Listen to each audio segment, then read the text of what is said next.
बिस्मिल्लाहिर्रहमानिर्रहीम अस्सलाम वालेकुम स्टूडेंट्स। आज हम डिस्कस करेंगे reactions of phenol due to benzene ring. हमने पढ़ा था कि दो किस्म के रिएक्शन फिनोल शो करता है यहाँ पर।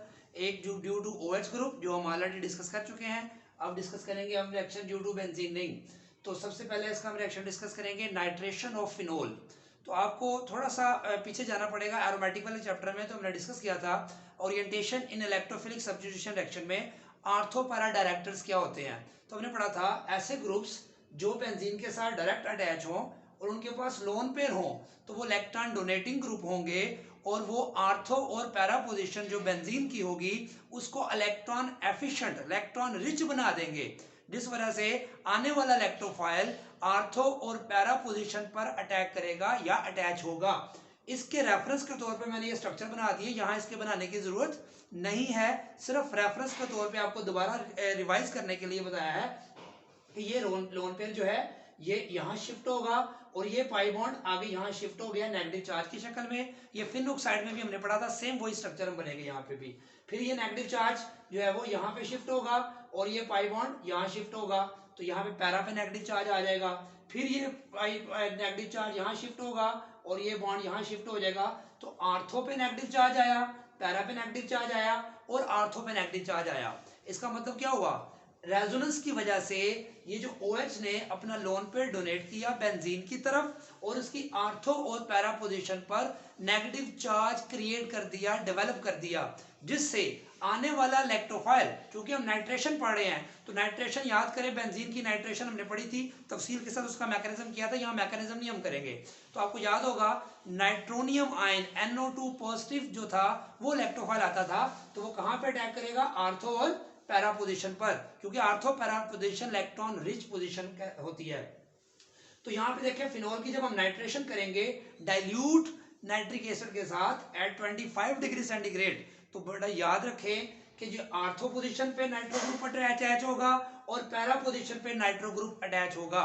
और आपको ये बात पता है चूंकि OH group electron donating group है तो ये आर्थो पैरा डायरेक्टर भी है और इसके साथ साथ ये एक्टिवेटिंग ग्रुप भी है। ये बेंजीन की निस्बत फिनोल की नाइट्रेशन की स्पीड बहुत ज्यादा होती है, इसको हम कहते थे स्ट्रॉन्गली एक्टिवेटिंग ग्रुप। इस वजह से इसकी आर्थो और पैरा पोजीशन पर आसानी के साथ नाइट्रो ग्रुप अटैच हो जाएगा। इन दोनों में फर्क एक याद रखना है, वैसे हमने वहां पढ़ा था कि 50% आर्थो 50% पैरा बनेगी, लेकिन मैंने ये भी साथ बताया था कि कहीं कहीं सिचुएशन के मुताबिक कभी आर्थो वाली प्रोडक्ट मेजर बन जाती है, कभी पैरा वाली प्रोडक्ट मेजर बन जाती है। इसका नाम क्या है, आर्थो नाइट्रोफिनोल, इसका नाम क्या है, पैरा नाइट्रोफिनोल।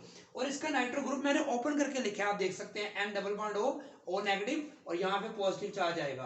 नाइट्रोजन के जब भी 4 बॉन्ड हो तो पॉजिटिव चार्ज होता है। अब इस ऑक्सीजन नेगेटिव और इस हाइड्रोजन के दरमियान हाइड्रोजन बॉन्डिंग डेवलप हो जाएगी। तो एक ही मॉलिक्यूल के अंदर जब हाइड्रोजन बॉन्डिंग डेवलप हो जाए तो उसको हम कहते हैं इंट्रा मॉलिक्यूलर हाइड्रोजन बॉन्डिंग। तो इंट्रा मॉलिक्यूलर हाइड्रोजन बॉन्डिंग की वजह से जो है ये मोर वोलेटाइल होगा। और ये पहले बात तो ये मेजर प्रोडक्ट होगी क्योंकि ये ज्यादा स्टेबल, ज्यादा फॉर्मेशन इसकी होगी due to intramolecular hydrogen bonding. दूसरी बात, ये चूंकि पैरा पोजीशन पर है तो ये इसकी इंटर मॉलिक्यूलर हाइड्रोजन बॉन्डिंग होगी। वो कैसे कि अगर मैं यहाँ पे एक और मॉलिक्यूल आपके सामने ड्रॉ कर लूं, जो OH और नाइट्रो ग्रुप ये है फर्ज करें, तो इसका यहाँ पे ऑक्सीजन का नेगेटिव और डबल बॉन्ड पॉजिटिव, तो इसके दरमियान कौन सी बॉन्डिंग होगी, ये मॉलिक्यूल अलग है, ये अलग है, तो क्या कहलाएगी, ये inter molecular hydrogen bonding.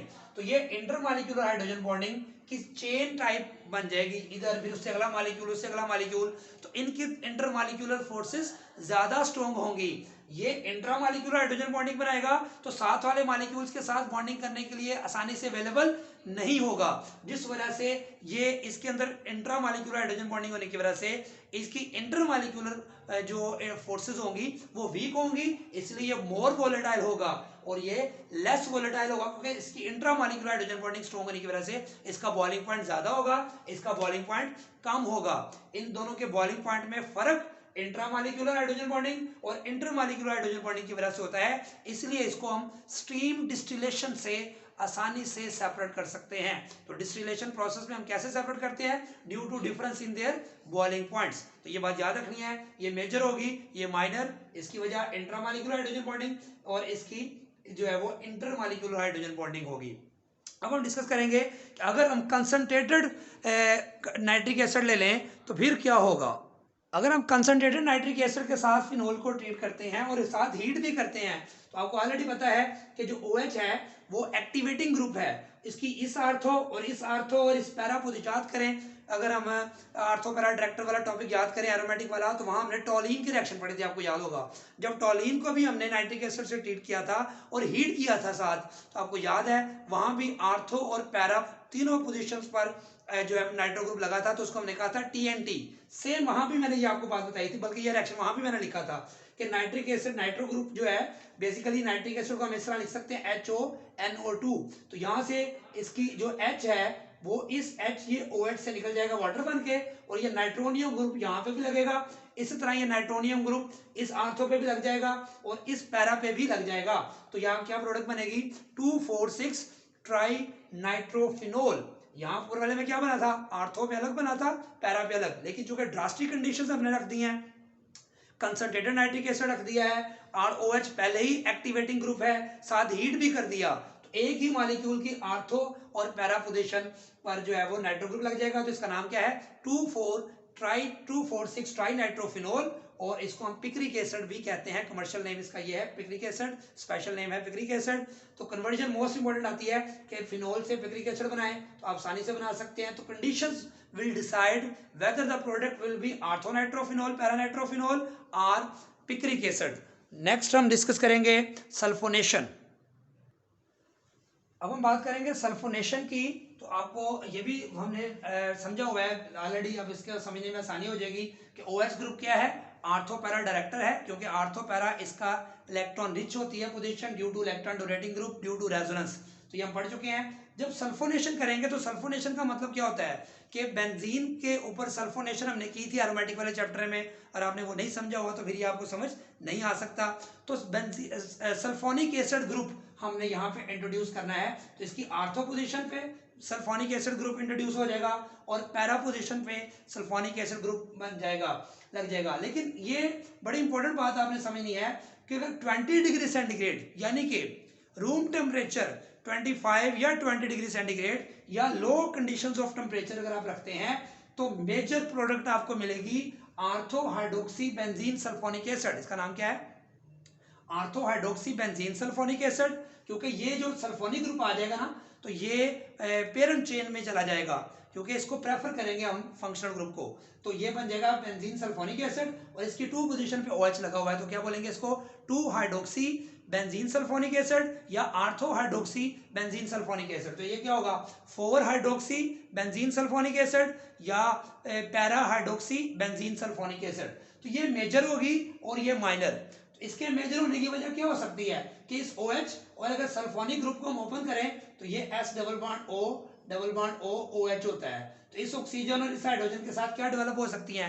Hydrogen bonding. तो वही बात, इंट्रामॉलिक्यूलर हाइड्रोजन बॉन्डिंग की वजह से ये मेजर प्रोडक्ट बनाएगा और ये माइनर प्रोडक्ट बनाएगा। जबकि अगर आप यही रिएक्शन 100 डिग्री सेंटीग्रेड पे करें, किस टेम्परेचर पे करें? 100 डिग्री सेंटीग्रेड पर, तो आर्थो वाली प्रोडक्ट क्या हो जाएगी? माइनर, क्योंकि टेम्परेचर बहुत ज्यादा होने पे इंटरमॉलिक्यूलर हाइड्रोजन बॉन्डिंग या इंट्रामॉलिक्यूलर हाइड्रोजन बॉन्डिंग एग्जिस्ट नहीं करेगी, जिस वजह से ये माइनर हो जाएगा, क्योंकि इनमें रिपल्शन होगी, ये स्टेबल नहीं होगा। और ये पैरा वाला ज्यादा बेहतर पोजीशन पे है, इस पर रिपल्शन मिनिमम होगी, इसलिए ये मेजर प्रोडक्ट बनाएगा। यहाँ पे रिपल्शन वाला फैक्टर डोमिनेट नहीं कर रहा, क्योंकि टेम्परेचर कम है, इंट्रामॉलिक्यूलर हाइड्रोजन बॉन्डिंग वाला फैक्टर डोमिनेट कर रहा है, इसलिए ये ज्यादा मेजर था एट 20 डिग्री सेंटीग्रेड। जो ही आपने टेम्परेचर 100 डिग्री सेंटीग्रेड किया तो क्या हुआ?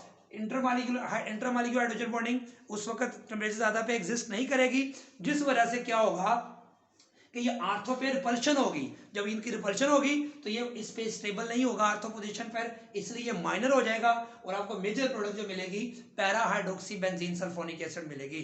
तो इसका मतलब ये हुआ कि आप अगर नॉर्मली लिखते हैं कि फिनोल का reaction with concentrated sulphuric acid, तो आपको आर्थो पैरा दोनों लिख दें, बुक में मेजर और माइनर का कंसेप्ट डिस्कस नहीं किया। तो आपको ये सिर्फ कंसेप्ट्स के लिए बताया है, अच्छे स्टूडेंट्स को कि अगर वो टेम्परेचर चेंज करें तो ये मेजर होगा लो टेम्परेचर पे, ये माइनर और ये मेजर हाई टेम्परेचर पे। इसके बाद हमारे पास टॉपिक है नेक्स्ट हाइड्रोजनेशन, इसको हम रिडक्शन भी कहते हैं। तो आपके पास जैसे बेंजीन में हमने आपको बताया 3 डबल बॉन्ड होते हैं, तो यहाँ पे 3 डबल बॉन्ड है, तो 3 हाइड्रोजन मॉलिक्यूल ऐड करेंगे तो यहाँ पे एक हाइड्रोजन इधर मॉलिक्यूल ऐड हो जाएगा, इधर और इधर, तो तीनों पाई बॉन्ड खत्म हो जाएंगे, तो ये साइक्लोहेक्सेन बन जाएगा। लेकिन चूंकि ऊपर OH लगा हुआ है तो इसको बोलेंगे साइक्लोहेक्सेन। साइक्लोहेक्सेन के ई को हटाकर OL लगा देंगे अल्कोहल के लिए, तो ये बन जाएगा साइक्लोहेक्सानोल। और ये एक्शन किस कंडीशन पे होगा, निकल कैटलिस्ट और 150 डिग्री सेंटीग्रेड पर। इसको हम हाइड्रोजनेशन भी कहते हैं क्योंकि एडिशन ऑफ हाइड्रोजन हो रही है, और इसको हाइड्रोजन की एडिशन को रिडक्शन भी कहते हैं। तो मोस्ट इंपॉर्टेंट एक्शन हमने आज डिस्कस कर लिए हैं, दुआओं में याद रखिएगा। चैनल को अगर सब्सक्राइब नहीं किया तो सब्सक्राइब कीजिएगा और अपने फ्रेंड्स में शेयर कीजिएगा और कमेंट जरूर दीजिएगा। अल्लाह हाफिज़।